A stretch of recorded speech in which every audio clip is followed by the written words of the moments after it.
Long Covid जैसा कि हम नाम से ही समझ सकते हैं, लॉन्ग का अर्थ है लंबा और कोविड।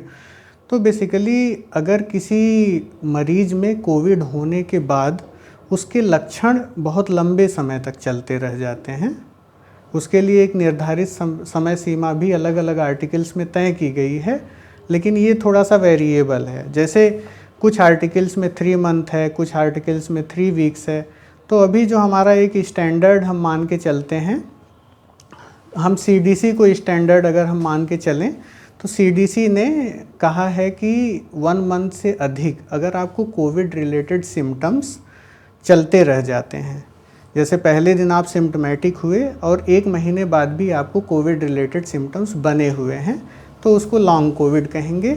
इसी को पोस्ट कोविड भी कुछ लोग कहते हैं। लॉन्ग कोविड का जो है बहुत प्रिसाइज रीजन नहीं पता है। जाहिर सी बात है, इंसाइटिंग फैक्टर तो कोविड इन्फेक्शन ही है, जहाँ से इसकी शुरुआत होती है। अब यह होता क्यों है, इसके पीछे जो है एक कारण नहीं, जनरली मल्टीपल कारण होते हैं, कई कारण होते हैं।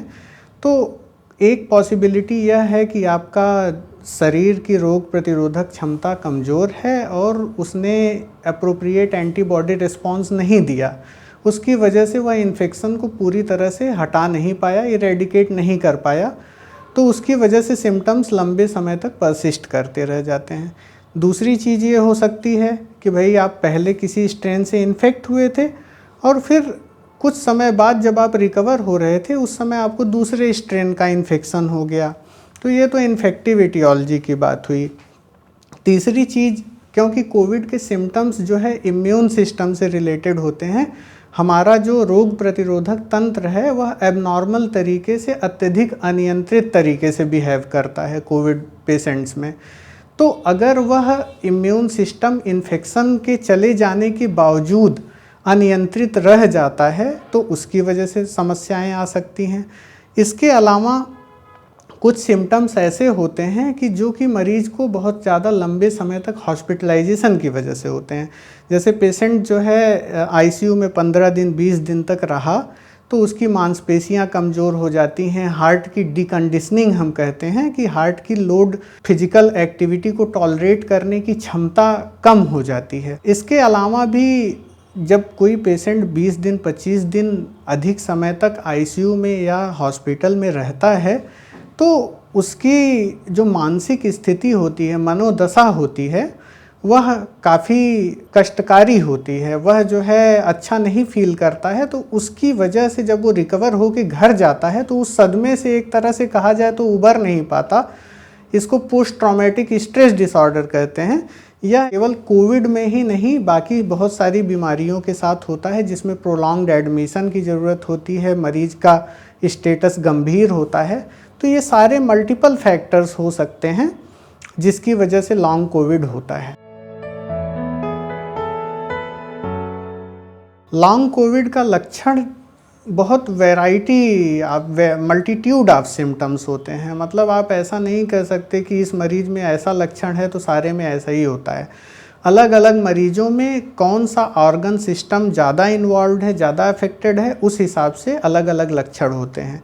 जैसे कि अधिकांश मरीजों में जो हमें देखने को मिलता है, शारीरिक कमजोरी, थकान बहुत ज़्यादा, सांस की समस्या। कोविड में तो सांस की समस्या होती ही है, लेकिन उसके बाद भी, रिकवरी के बाद भी जिसको लॉन्ग कोविड होता है, बहुत सारे लोगों में श्वास संबंधी सिम्टम्स जैसे कि सांस फूलना, खांसी आना, ये सब जो है परसिस्टेंट रह जाते हैं, वो सब बने रहते हैं।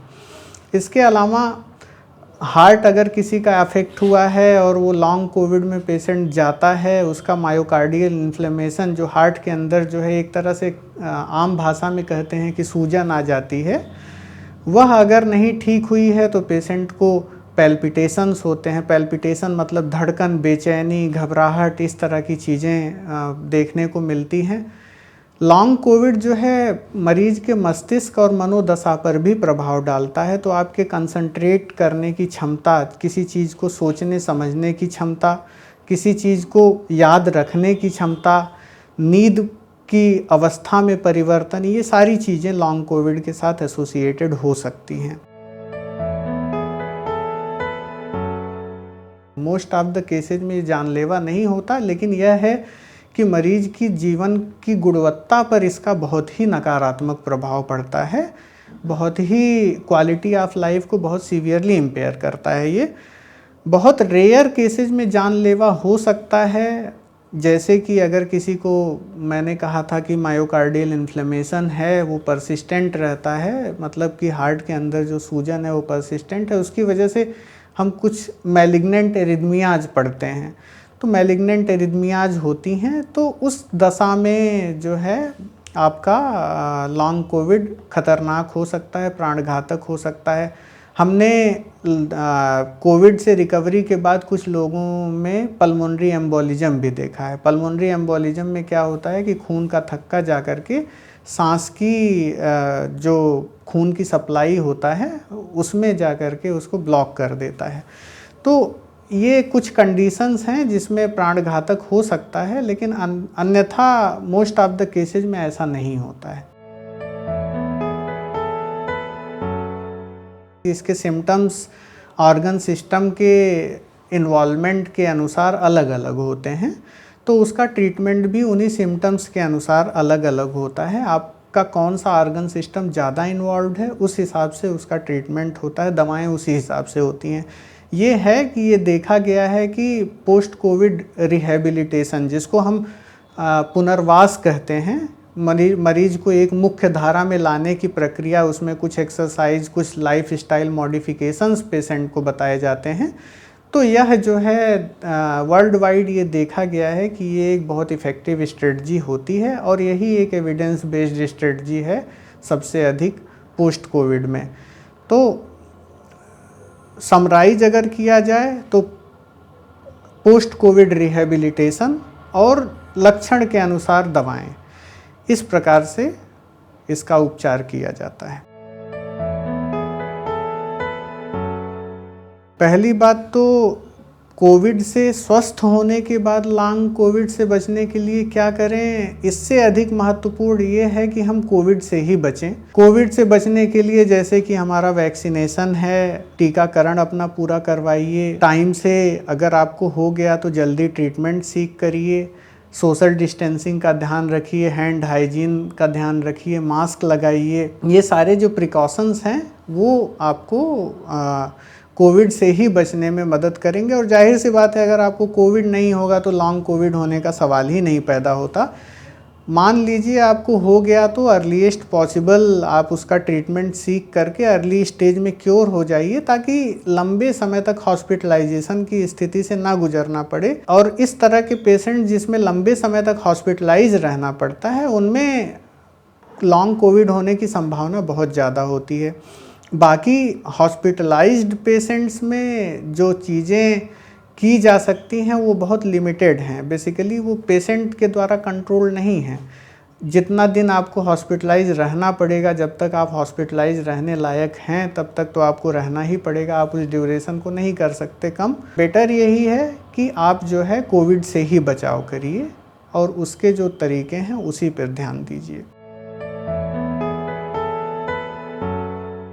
लॉन्ग कोविड से बचाव के लिए घरेलू उपाय तो एज सच कोई बहुत ज़्यादा एविडेंस बेस्ड और इफ़ेक्टिव घरेलू उपाय नहीं है, लेकिन ये है कि कोविड से बचाव में कुछ स्टडीज़ में देखा गया है। हैंड हाइजीन तो डेफिनेटली, एक हैंड हाइजीन, मास्क पहनना, ये सब सारी चीज़ें तो इन जनरल हैं ही। इसके अलावा कुछ स्टडीज़ में ये देखा गया है कि जो पेशेंट्स, अगर आपको कोविड इन्फेक्शन होता है आपके घर में किसी को और आप गार्गल करते हैं, मास्क पहनते हैं, तो उसमें जो है उस दशा में आपको कोविड इन्फेक्शन होने की प्रोबेबिलिटी औरों से कम होती है। बाकी और बहुत ज़्यादा कारगर उपाय इसके अतिरिक्त तो एविडेंस बेस्ड नहीं है। मैं एज ए डॉक्टर लोगों को यही सलाह देना चाहूँगा कि जानकारी ही बचाव है, और वही हम लोग एक सेंटेंस बोलते हैं कि prophylaxis is better than cure. तो लॉन्ग कोविड से बचने की जगह पहले कोविड से ही बचना है हमें। उसके लिए सोशल डिस्टेंसिंग, अप्रोप्रिएट तरीके से मास्क पहनना, हैंड हाइजीन, ये सारे जो प्रिवेंटिव मेजर्स हैं, और वैक्सीनेशन, इसको हमें स्ट्रिक्टली फॉलो करना होगा।